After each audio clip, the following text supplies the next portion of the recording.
Hello there. It's been a while since I've posted last. Um, so what's been on my mind lately is some things that frustrate me. Primarily how the majority of the people in the world are behaving as teachers. And it's not the teacher's aspect, to show people some wisdom that's bad. What I don't like that I come through frequently, even in the spiritual community, is this sort of energy of hierarchy, this belief that whoever is presenting knows more than the rest of their audience. Now, it's true that all of us know more in some capacity than others in very specific categories. And these categories are all very different for a lot of people. The reason why I'm drawing attention to this is there is this sort of obnoxious environment we are in where many of us are behaving as if we are on another level than others, and it's sort of a demeaning energy of others, a distrust that they know anything about themselves, especially when, say, someone is presenting themselves as a spiritual counselor and they're spinning the narrative that their target audience is people who are distraught and just without their particular form of wisdom, that they are lost and hopeless without them. It's a one-size-fits-all kind of thing.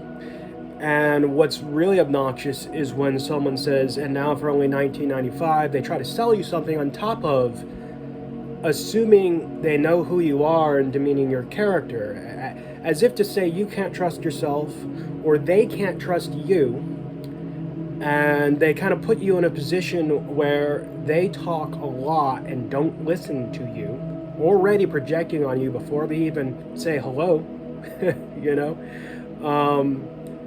And I just see this increasingly blowing up even in the spiritual communities. And I know I can't be the only one who is frustrated by this, because it gets in the way of us being vulnerable with each other, and truly saying our lived experience to each other and comparing and trying to appreciate such.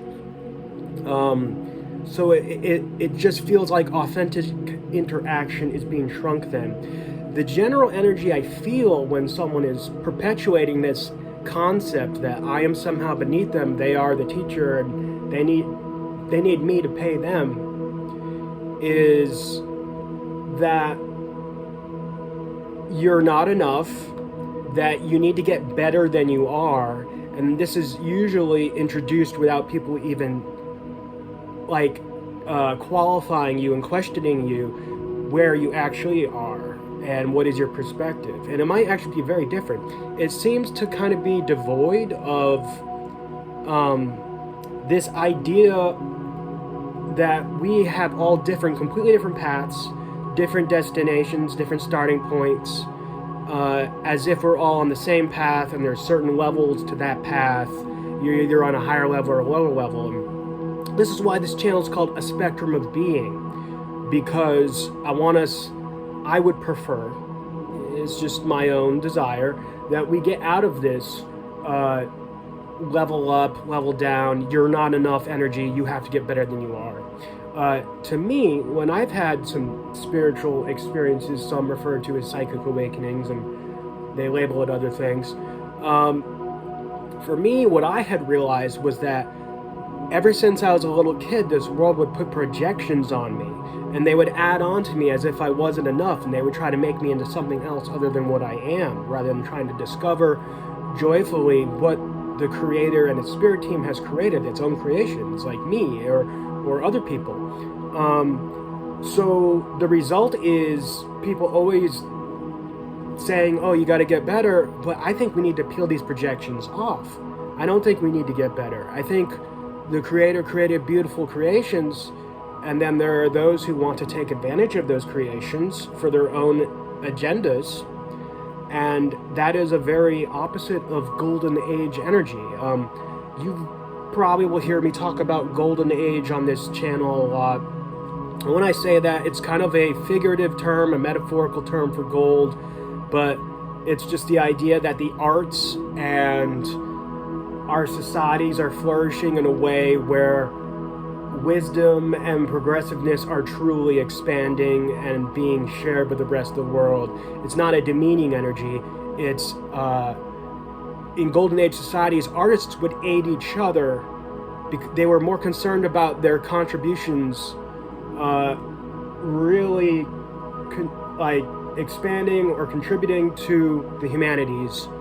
So rather than being like, you know, my precious, I need to keep this to myself and only I am the expert to do this, the artists would give generously as much as possible because they acknowledged that what the arts did for them transformed their lives, and they just wanted to spread that inspiration and awe and wonderment to others.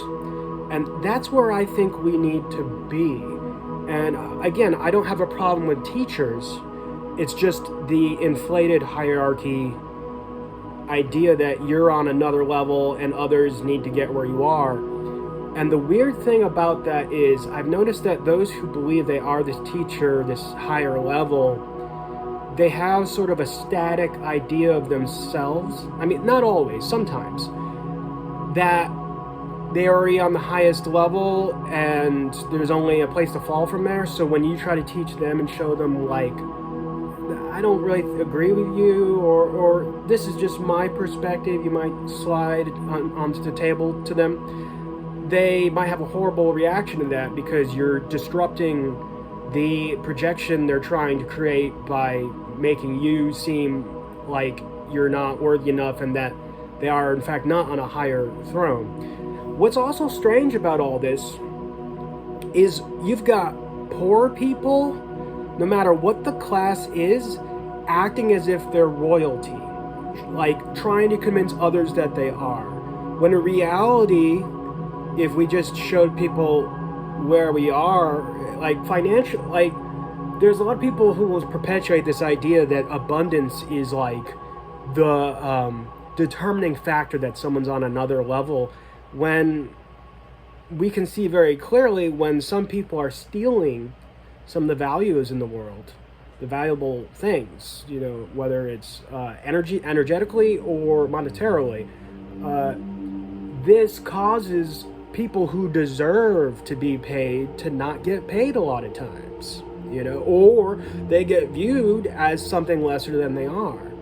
So the main thing I'm trying to sift through with this is we need to acknowledge how many different kind of demeaning energies are there. And I really just wanted to separate this demeaning energy from the teacher perspective.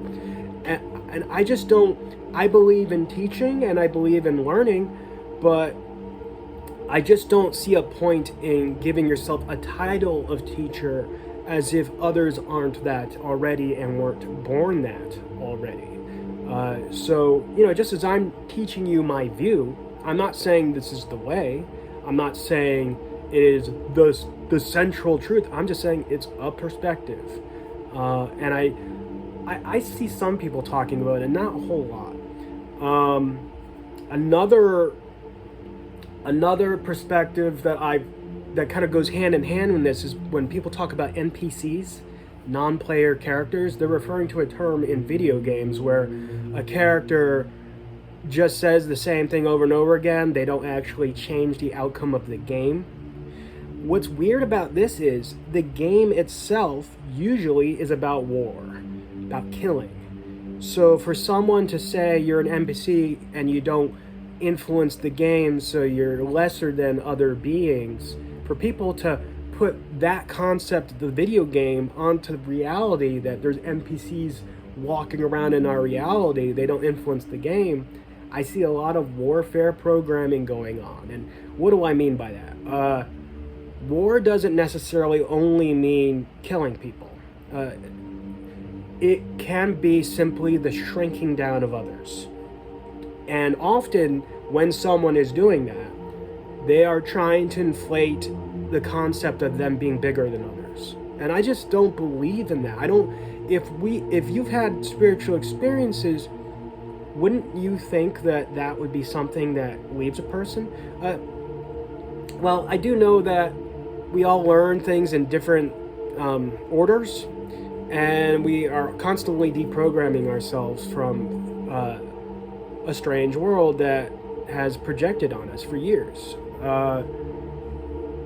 So when I see spiritual communities still perpetuating hierarchy, still creating projections on each other and on themselves, I just... anyway, you can sense my frustration with this.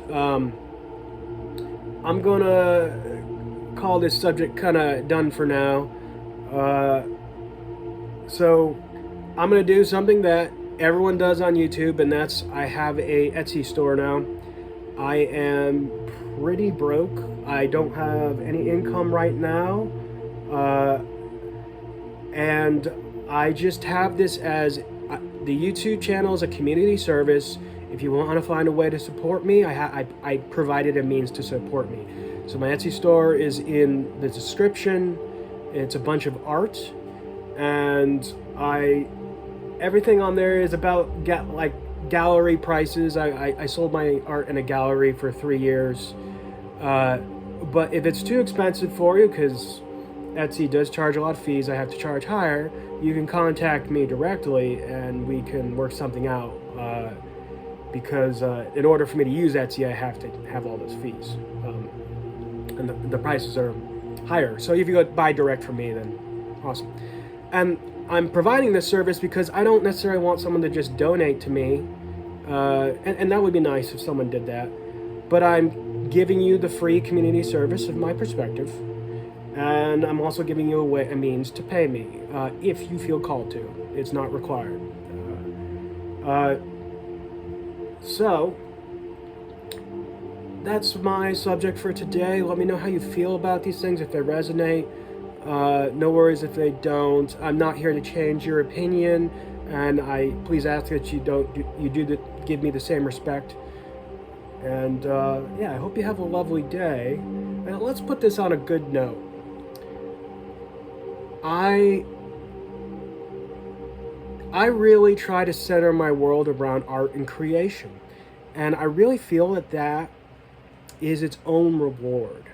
You don't need to validate yourself or validate others or make people feel like, kind of like worship you like a god as a result of that. I really feel that we can kind of bring an energetic of heaven on earth through the arts. It's something that I see deeply missing within occultists, metaphysic communities, spiritual communities. A lot of them talk about you being, the biggest healer. And what could be more healing than the arts? Because the arts are very generous. They don't tell you you're smaller. They generally show you how you have been a divine, expansive being all along, and you might have even been programmed to discredit yourself. And the arts, to me, an artist who really, really wants to inspire or felt inspired to inspire, they have this generous energy of treating you on the same level. They keep the mystery intact. What do I mean by that? If the ending of a story or music gives you a resolution where there's no more mystery left, it doesn't stick with you as much. You don't have a desire to go back and try it out again and be like, I feel like I missed something. They keep the mystery intact, unlike a teacher personality where they spell everything out for you as if you won't be able to get it yourself. So by maintaining the mystery, you're being treated on the same level to figure it out for yourself. I know with me, my deepest epiphanies, they were so beautiful because they were challenging for me to figure out. And when they all of a sudden dawned on me, it was beautiful. It was sitting there right in front of my face all along. And I really value and cherish that and want to preserve that. this joy of discovery that people are intelligent, they can figure it out. They don't need hand holding, which is interesting too. I had a realization one time that hand holding, it's actually a beautiful thing, and we describe it as if it's bad. But if you hold hands with your lover or even just a friend, it's a beautiful thing. It doesn't even mean intellectually dependent on someone else. It means emotionally preferring each other's company. So anyway, I hope you keep on perpetuating this beauty, the arts, this mystery with each other, and I hope you have a lovely day and a lot of excitement in doing so.